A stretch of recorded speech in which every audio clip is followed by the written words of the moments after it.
Welcome to yet another podcast of XPLOON. My name is Saad, this is Syed.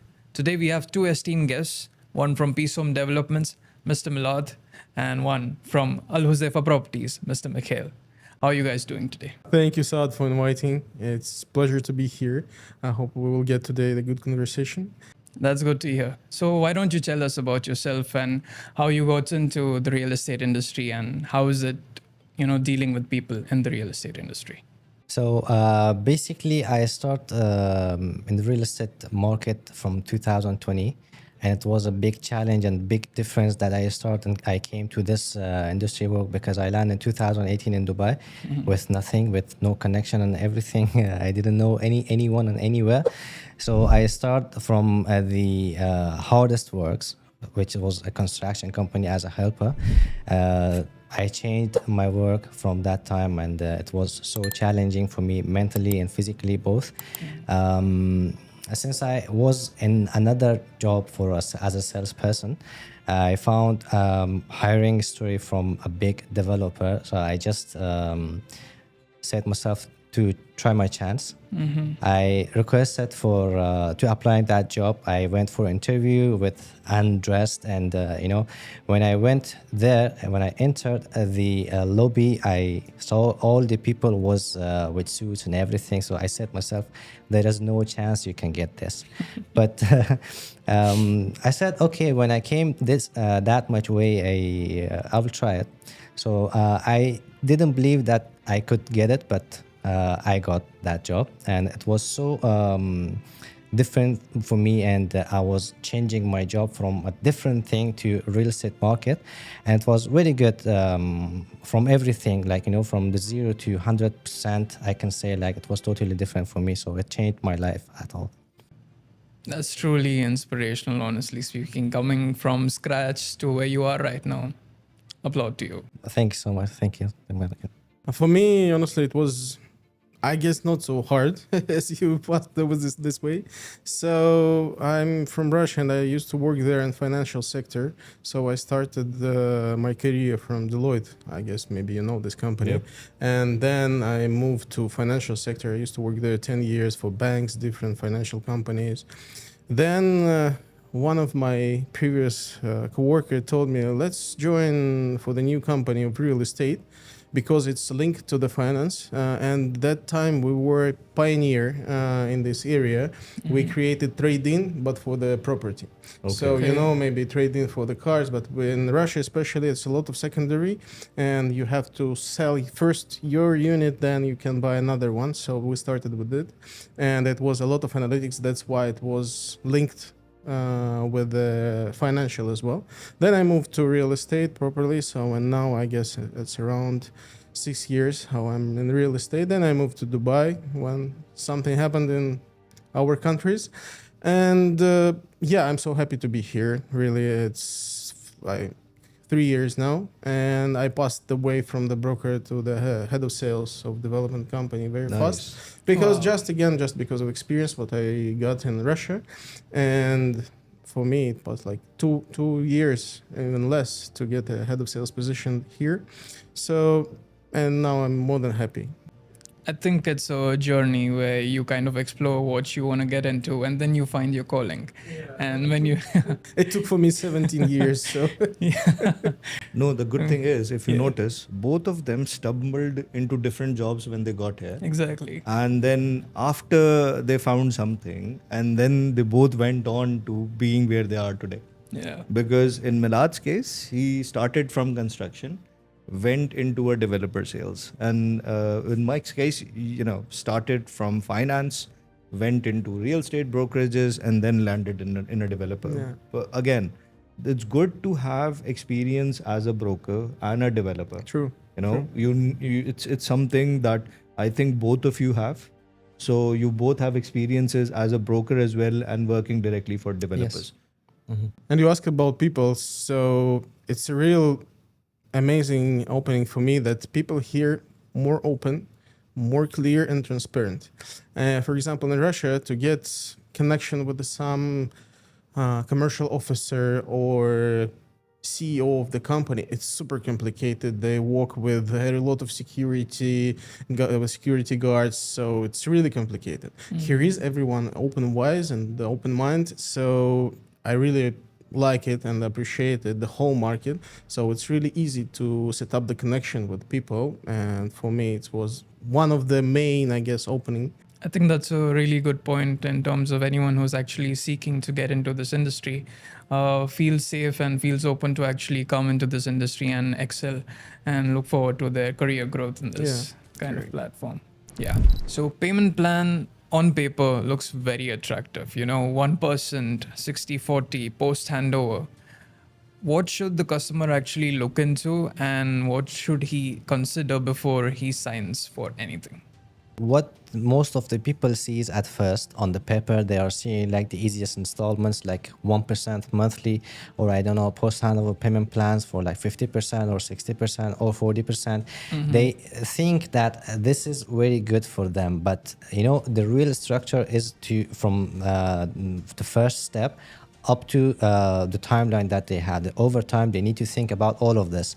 For example, I, as a buyer, I should not see the payment plan which is mentioned monthly 1% and that's all, because this is not the only one. But they need to see from the first step that they have, for example, down payment and every payments that they have, like monthly or quarterly or anything else.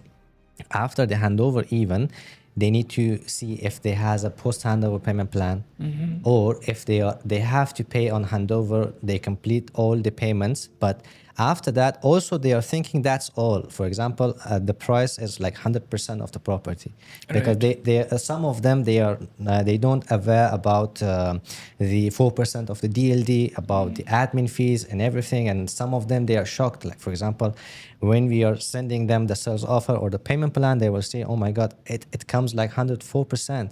Why it's not like 100% of the property price? Because they don't know, some of them, about the 4% of the registration and the DLD, about the administration fee. So in my opinion, like personally, whenever I'm just explaining to my clients, like walk through everything. For example, this is the 100% of the price of the property or unit that you are buying.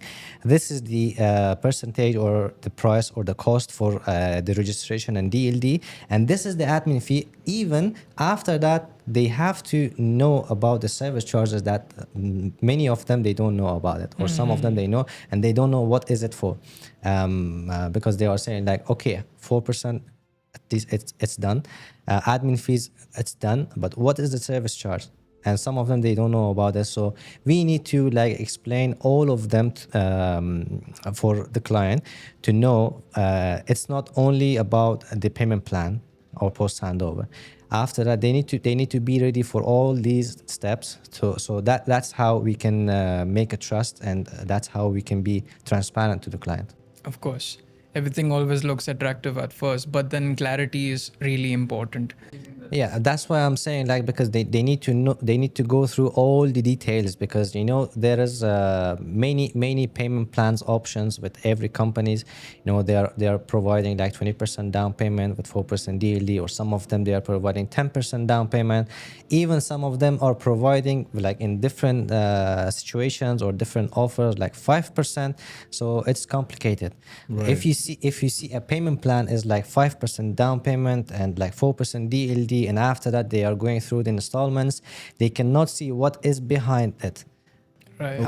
They are seeing, for example, 1% monthly or like 0.5% monthly. They cannot see the bullet payments during the construction or between these months. So after that, maybe they will shocked, or that's why we need to explain all these As things. a buyer, where should or what document they see when they are buying an off-plan property? What document do they see in which all the payments and everything is completely clearly laid out without anything hidden? What document is that? See, at first, there is a document called sales offer that before buying and everything we are sending to our clients. Okay. So in these sales offers, all the details are mentioned, like what is the property, when is the handover, what is the sizes, even like in details, the balcony size or internal size, total size, number of the parkings, the down payment, admin fee, DLD fee, and after that the payment plan that they are having. For example, how many months they have monthly 1% or whatever. How if they have any bullet payments between these months, so it's mentioned. And handover, do they are paying like again 1%, or they need like some bullet payments like 10% or 20% or something like this. With post handover, it's the same thing. So sales offer basically clears everything out on to a customer that what he has to pay. Yes. Sales offer does like everything. And then what about the SPA? What does the SPA do? Yeah, the sales purchase agreement is mentioned all the rules, all the causes that a client might know. And before signing the SPA, they should read every single word of the SPA, so that can be clear for them, like what is going to be happen during the construction or after the handover, or what is it like. All the rules it mentions in the SPA, so they can see everything. If they have any doubts or anything else, like any questions or any inquiries, they can ask us. There might be some questions from them that they concern client. That's why they are asking us, and we are guiding them through all these things to be clear everything. That's a lot of clarity right then and there. And anyone who's actually looking to invest in properties should definitely look into this. Exactly. Perfect. Yeah. Regarding the documents, SPA and sales offer will show you everything. Of course, no developer will fill the SPA before you will pay this 20%, and it's common structure for Dubai. So that's why you need to have both documents to check it. First thing. The second thing, behind the 1% payment plan, you have to check still prices. If it's attractive price, but it doesn't have 1% payment plan, for example, you can use the mortgage to mortgage rest payment. Now, for example, for non-residents, you can get up to 65% for the last payment, and make it more even easier than 1% per month. This is the one thing. The second thing, if developer use this such kind of payment plan of 1% after the handover, so you know that money costs money. Yeah? Of course. And it won't be free for you. Definitely. So in this case, you have to check also other developers. What do they offer for you? And if it doesn't affect a lot the price and it will fit with your investment model, go with it, proceed with it. But if it's increased price a lot and you won't get then enough profit from this payment plan, it's better to think about mortgage at the end of the construction. So, and it's easy to get for a lot of people who has really wide salary and everything. So that's why it's important to know and research about the whole payments and the whole market and the area. Of course. And I think that's the majority of the buyers who are actually looking to invest in off plan. Yeah. You know, they would require a mortgage, and that's a very good point to actually mention. Definitely. So, Mikhail, what separates a great project, from the rest? Is it design? Is it amenities? Or is it something that the customers are rarely even thinking about? What's your take on that? So again, I guess in the whole world, the main thing is location. It's definitely the first thing what you have to choose. Like 50% of success of your purchase is location. This is the main thing. Then you need to choose the developer. You need to check the track record. You need to check the quality of the developer. And of course, separated by the quality, it's definitely better. Again, it depends on your goal of the purchase. So will you gonna rent it out or will you live there? And for example, we have one famous developer on the market which has in the area of GVC a lot of projects, and they rent it out 30% more than others just because of the quality, just because of the concierge service and a lot of things. So it's more than just track record, and then more than just the quality. You need to check a lot of things behind it, and definitely quality in UAE market you need to check first. Yeah, so all of us, we know that there is some complaints about it. That's why, especially now I can say about our company that it's really one of the best quality on the market, and it's very important. But again, if you are looking for investments, sometimes you have to find some compromise to get better profit, because people, when they rent it out, they are checking the price. Definitely, first of all, then they check the quality. So yeah, you will find people who will rent out with a high quality, but also you will find people who will rent out for the lower quality, but with a better price. And just depend on your investment strategy. How do you want to do it? And I guess this is the main things. And of course, it's main thing, check documents, what we discussed in the previous question. The main thing Mr. Mikhail also mentioned, that important thing is location. For example, if you look at Dubai map or UAE at all, there is many different locations, and buyers or clients, before buying a unit or a property, they need to check about like three things: developer brand, what is their history, and what they have delivered, what they do, the quality, and also the main thing is location. So for example, in my opinion, let's say Dubai South or Dubai Land or whatever, these kind of locations are the locations that are new developed area, and it's really good for those who wants to do investments. Because after the locations, we are looking at the quality of the project, and also we are looking for the reputation of the developers between the market. How is that going on? These things makes clients to decide the right thing. So before buying, they need to check all these things. After that, they need to complete for their purchases. Understood. So as Mikhail said, and you, location also matters. Yeah, and everywhere we can say location. Yeah, I was thinking the same thing. I was thinking, somebody told me this exactly. I said, okay, so before buying a property, what's important? He's like, location. I'm like, what else? He's like, location. So, it tells you that the most important thing is the location. But location, again, it's a general thing, what you're talking about. You have to find attraction points. Why exactly this location? Maybe canal view, maybe, I don't know, sea view, some future infrastructure, what is coming. So it's behind this word, it's a lot of things behind it. Master communities also, I believe in master communities. I myself, I live in a big master community and in townhouse. So it's super very important. Even I close my eyes to the quality, but the amenities, what we have, it's one of the best. But you close your eyes to the quality. Yes. There you go. Yeah. Okay. In this case, of course, it's really tough to find something unique where you can find best quality, best amenities, best everything. So you have to have some compromise between quality or amenities or something else. It's tough. You can maybe find, but honestly, I never seen something altogether. If someone will do it, definitely it will be one of the best projects. So it's a trade-off based on your preferences and your tastes and all. Exactly. Yeah. This is a buying perspective. I've heard it from somebody who was buying a property. They said, why would I spend 800,000 in a studio where I can buy one for the same size at 70% of the price, spend 10% extra on that unit to make it proper inside? I still save 20% because his goal was to rent it. His goal was not to live or to do the capital. His goal was to just keep it running on rent.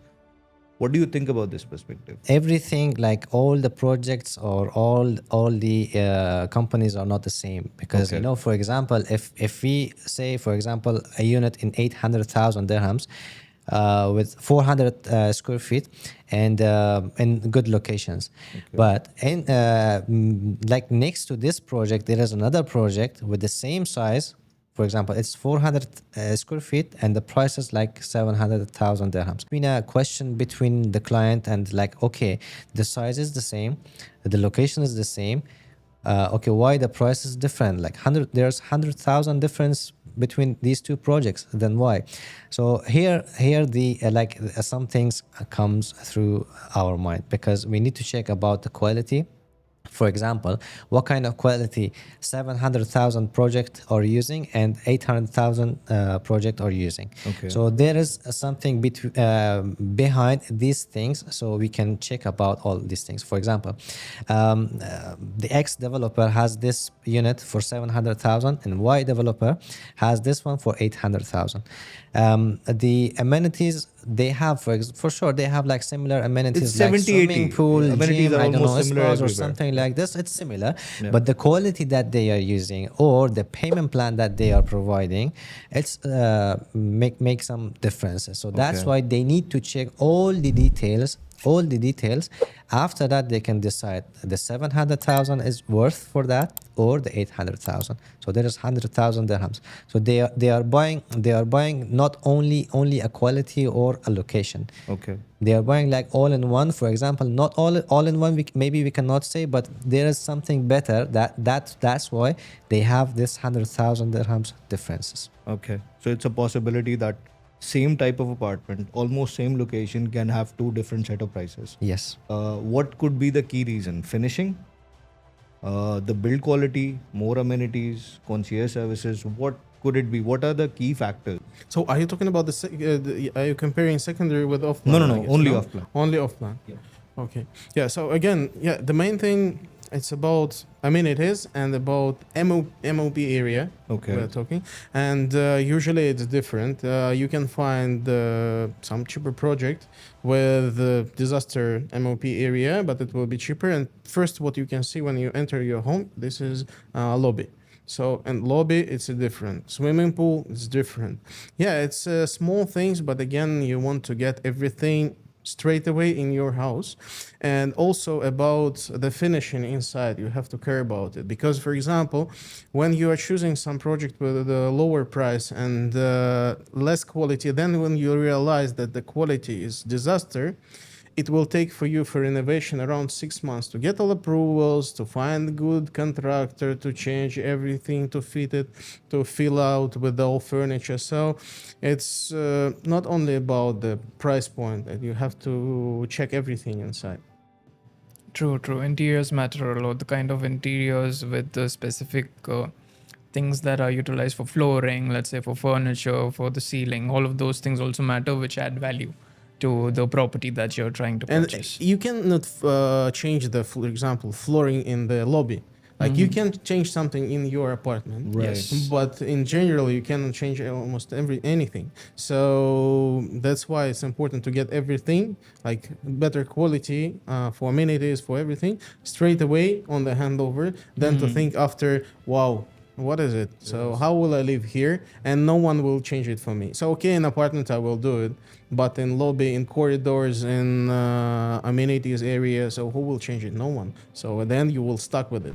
We've seen a lot of projects gets delayed, like it's the handover supposed to be such year, such time, such date, but then it's not ready yet. It's delayed. What are the most common causes of delays by the developer when they're handing over projects? What are the main reasons, and how do developers keep their buyers' trust aligned even though there are delays? And is there any like a legal delay approved already in the SPA by the government? If such, how much is it? And basically, how do you keep your customers with you? And then I want to understand the general reason of handover delays. Of course, there are some approvals from the DLD, but the reason behind it, like why a project gets delayed, and how they are handling these are the matter things. So I've seen many projects that they had delayed. I've seen the project that they delivered on time, and even some of them they delivered earlier than expected time. But there is some differences, and if something is happening, for example, during some uncertain periods. developers, they need to explain and they need to be transparent to their clients. So personally, if I see something, or if any project that I sold it to my clients, for any reason it gets any delayed, I need to prepare myself. I need to guide them the right thing, to be transparent with my client, to explain what is the reason behind this delay. And also, for sure, from the DLD, we have a grace period for this kind of things. If the project or something like this got some delays, they will explain everything. They will announce it before everything. And yeah, there is some legal approvals for these kind of delays. These things are more important, and that's how you can keep your client with you, and to be transparent, to be clear, everything. So, being transparent make trust. About the client, the main thing, again, yeah, I agree totally with you that you have to be transparent. You have to find the reason why it gets delayed, why it gets stuck, and then to take an action. If it's by the reason of the developer, you have to take some action in RARA and DLD. And then, unfortunately, I had the case when I went with a client to RARA to make a complaint about the developer. So yeah, but still we have grace period of 12 months, but you have to update your client what's going on. Yeah, and sometimes it's about permission from government side. You need to get it. Sometimes it's delayed because I also understand government, because it's a lot of project on the market launching every day. Like as I remember before something happened here, it was 17 hours between launches. Every 17 hours it was the launch and the whole UAE. So it was super crazy. Wow. Yeah, but of course, the government also has to handle this amount of launches, amount of handed overs. So it depend on the situation, what happened, and yeah, with the client to be transparent, support a lot. Let's just say that at the same time, a very big renowned developer delayed a project, and a boutique developer delayed a project. What would be their mode of communication? How do big developers handle such problems, and how do boutique developers handle such problems? Can you elaborate on that? It's a complicated question, honestly, because it's super tricky. I mean, you can say something. So again, when we're talking about boutique companies, they try to keep their reputation because they just they just improve their reputation on the market. They have to keep update all the clients, and they have to proceed whatever they have to do it. Okay. Because they cannot get any excuse like sorry guys, it's about contractor, whatever. They have to handle it as soon as possible with a boutique developer, because they still have to improve their trust in front of clients. Big developers, they can play with it, but still it's a big name on the market, and everyone knows that this developer, anyway, at the end of the day, it will hand over this project. Yeah, with some delay, but it will hand over.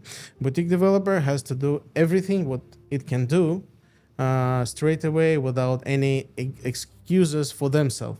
Okay. So if it's something goes not from their side, they have to explain it in details to the client to be on the safe side.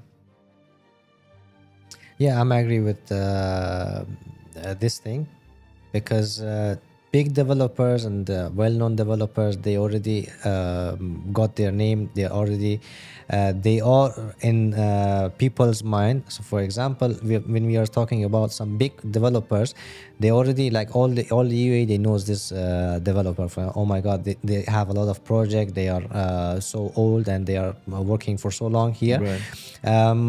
A bit easy for those kind of developers, but for small developers or boutique developers, they need to be on their side. Like they need to prove themselves that they are doing this, and that's why they need to do anything, like for in every matters they need to keep their client right. their clients' monies safe, to be to make clients sure that they will not lose anything. Okay, so that's why to keep the buyer's trust, you're saying boutique developers and medium-sized developers has to work as twice as hard as the major companies. Exactly. Okay. Yeah. That's interesting. Exactly. But not please correct me if I'm wrong on this, but I've heard that boutique developers are giving more value in terms of money. It's not just about the prices. It's also about the quality of the finishing. It's also about a lot of things. We've seen a lot of projects happening, right? We've seen a lot of big developers coming in with their master communities. And then we've seen boutique developers coming in at the same time in the same area, but with solo projects. In between a master community and near to it, some boutique developer doing their one-off project. Do you think where do you think right now has the what has more value for the buyer who's looking to buy an off-plan property? Who holds more value, a boutique developer or a master developer? And if so, why? What is it that they're offering? I know it will vary project to project, but there should be a general perspective about it as well. Because there are some major developers that people say, oh no, right? We're not going there. Yes, we do need to buy. We need to buy with a better price, but we're definitely not going there. So what are the criterias? Like, how do they decide, okay, I can go with this master developer or this boutique developer? How do they do it?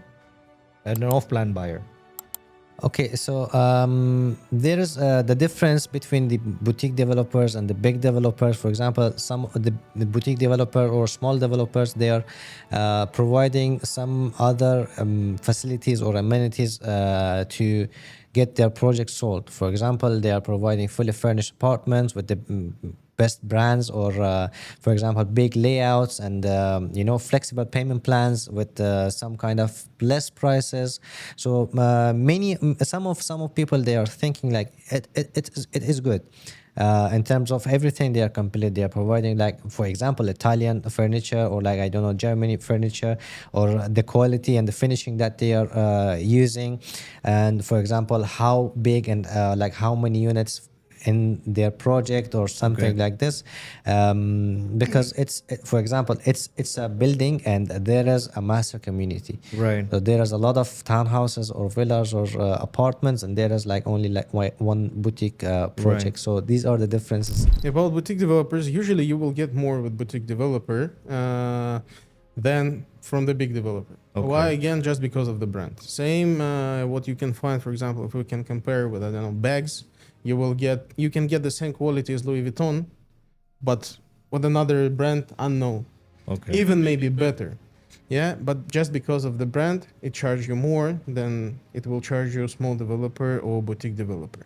So they have to improve, they have to create their level, and they have to sell with a certain price as a big developer, or maybe even a bit less, and give you something more, because you can, like, it's really tough to compare with the huge major developers. So that's why it's you will get, I guess, more usually from boutique developer than from the major developers, like big developers on the market. This is the main thing. But at the same time, you have to be very, very picky, and you have to check again all documents, what behind this company, what is the background, how their business is diversified, because maybe it's only one project in their life and they don't have another business or something. Major developers, they are more stable. They will deliver your project anyway, as I said. But again, with a boutique developer, you need to check what is the background. So you have to do more research about it. But usually you will get more amenities, facilities, something else from the boutique developer than from the major one. I mean, that's there because, they're new in the market. As you mentioned, they have to prove themselves. Yes, exactly. And all of that. But with brand value also comes better prices in the future, So even that's a benefit, I believe, that comes with it. So yeah, that's there. Yeah, exactly.